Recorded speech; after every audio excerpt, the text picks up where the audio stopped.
Good afternoon, ladies and gentlemen. A warm welcome to another edition of APAC Dialogue. We have with us today Mr. Rege, who heads Honeywell operations in India, and he will take us through Honeywell's business perspective and their future business roadmap for India. So the first thing I would like to start today with will be if you can take us through. We are talking about Industry 4.0, the manufacturing, new technologies, the IoT sensors, IT and OT integration. We are talking about AR and VR. At the same time, we are talking about sustainability options, and there is a need for profitability also. So, how does Honeywell look at reconciling the three things?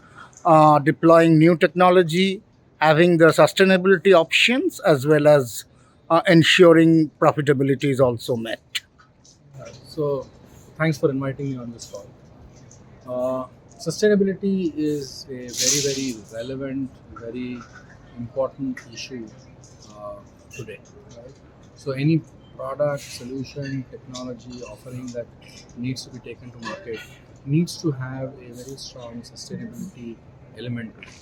Right? Is it creating a carbon footprint that is accretive or is it dilutive? Is it creating a long-term impact in terms of waste management? All of those things need to really be considered. And I think Honeywell has a very strong position internally and externally on sustainability. Right? For example, we have made a very strong commitment to sustainability internally to be net zero by 2030.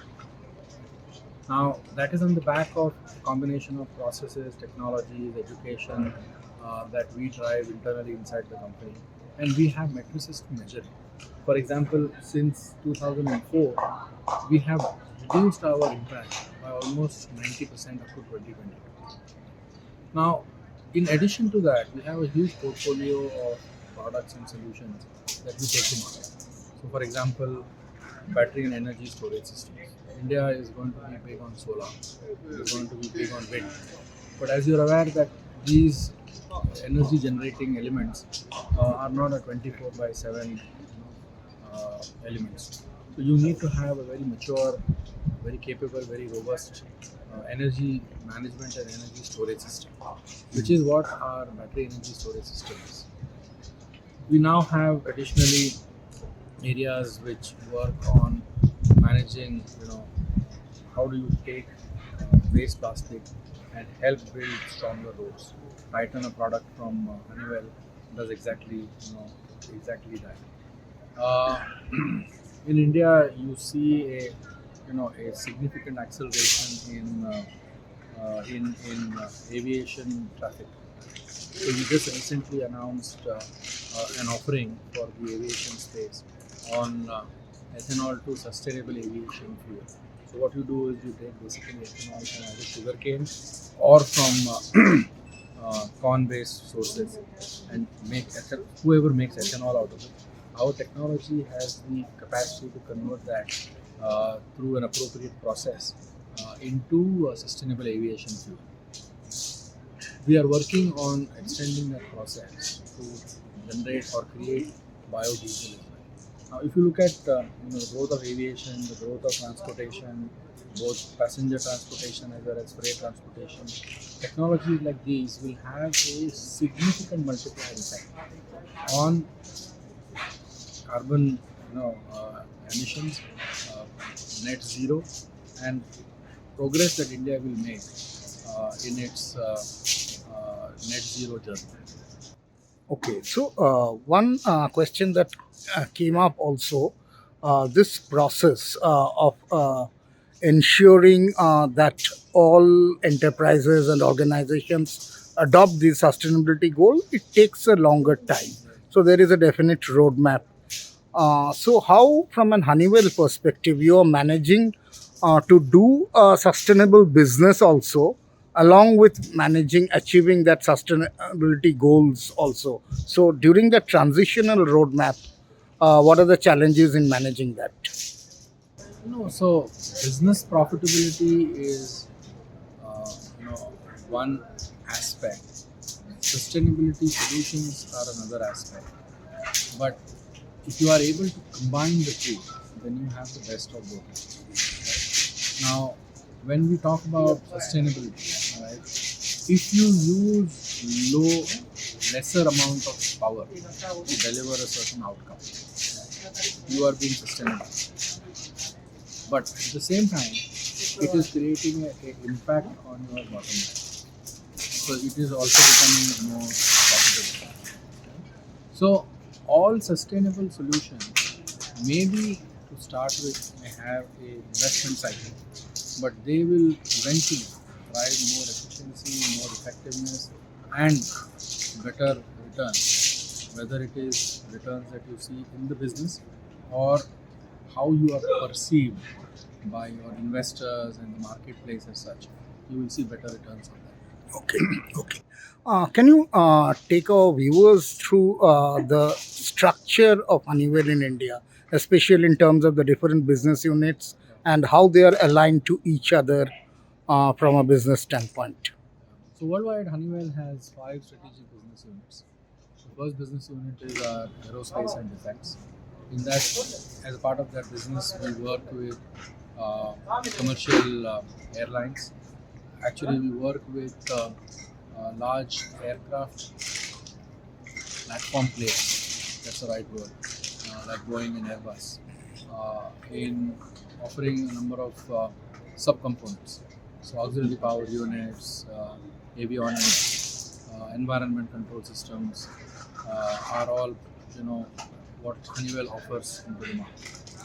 For the medium size or business jets, in addition to everything that I called out earlier, we also have aircraft engines. So that is the portfolio that we drive on the aerospace business. In India, you name all the airlines, they all work with us. The defense part of the business again is a combination of all of those, plus a number of engine offerings that we have. So we have a long-standing partnership with HAL, Hindustan Aeronautics, and very recently we jointly committed to a very large, what's the right word, very large order from HAL onto Honeywell for supply of a particular category of engines, right? Supply and technology transfer. So that is the aerospace business. The second part of our business is what we call performance materials and technologies. Very broadly, in that business, we have solutions that go for refineries. How do you get crude transformed into multiple derivative products?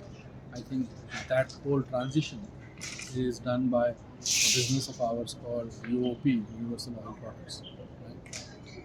Right? Control systems and automation and control systems are another big part of this business. So all the sensors, all of the IoT 4.0 that we call about, they all sit inside this, and they are actually deployed at scale in refineries, in any sort of process industry, whether it is chemicals, whether it is oil and gas, steel, cement. Right?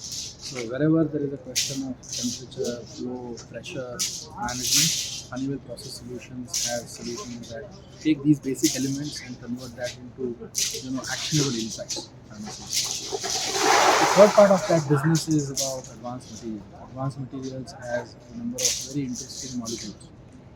So, for example, high-grade research chemicals that are used for purposes of developing new molecules, right, is a part of that business. Fluorine, okay, which is an integral part of creating a solution for the refrigeration and air conditioning industry with a low global warming potential impact. Right? So those are solutions that are sitting inside of that business. The third business is our building technologies business, in which a combination of access, surveillance, safety, fire detectors, smoke alarms, building management systems, all of those are housed in that business. Right? Again, a lot of data is being collected. There are feedback loops to control and manage a given environment. And as an extension of that, what can be done for a building can be done for a cluster of buildings. What can be done for a cluster can be done for a campus. And what can be done for a campus by extension can be done for a city. Right? So safe cities, smart cities, we have participated in all of those. The last business is about safety and productivity.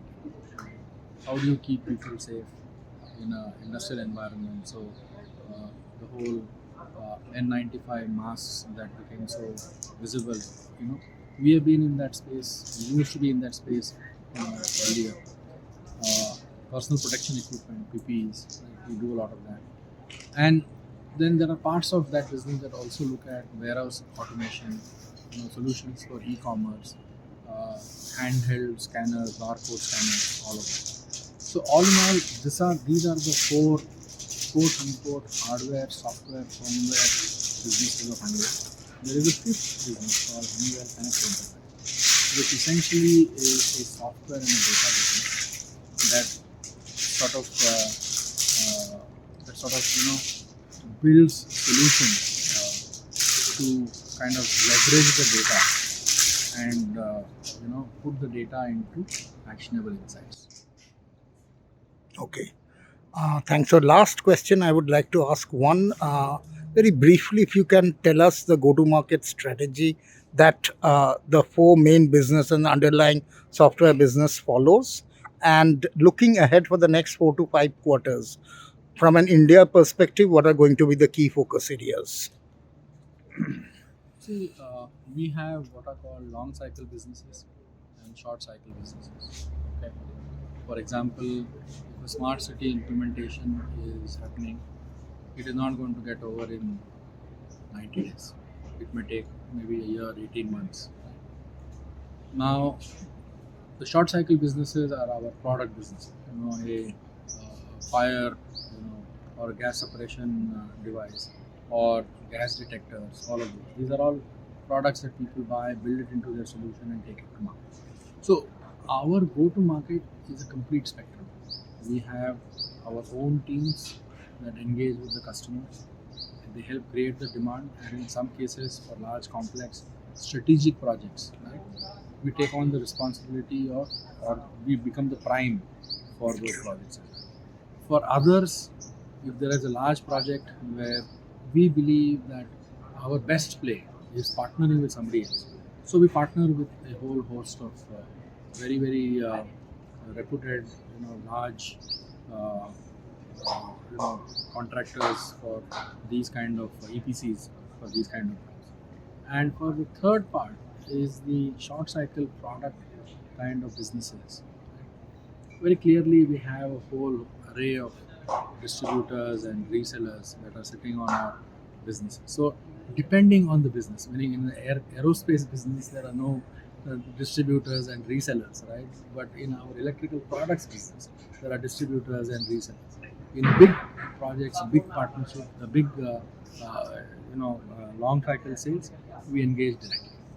As far as India is concerned, India, will show a strong growth from an economic standpoint, and obviously we are positioned in the infrastructure space.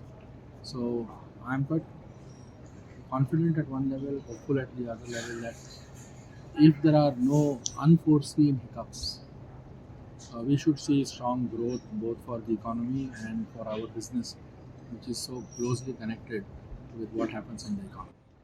So, what are those initiatives that you plan, or the So initiatives, there are meaning initiatives are about taking our products and solutions to the market.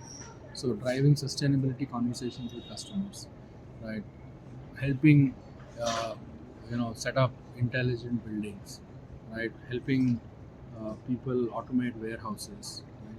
Helping our refinery customers drive more efficiency and effectiveness in their operations. I think those are things that we do on an ongoing basis. See, I'll tell you, if you have one or two homogeneous businesses, I can give you a one definitive approach and a strategy.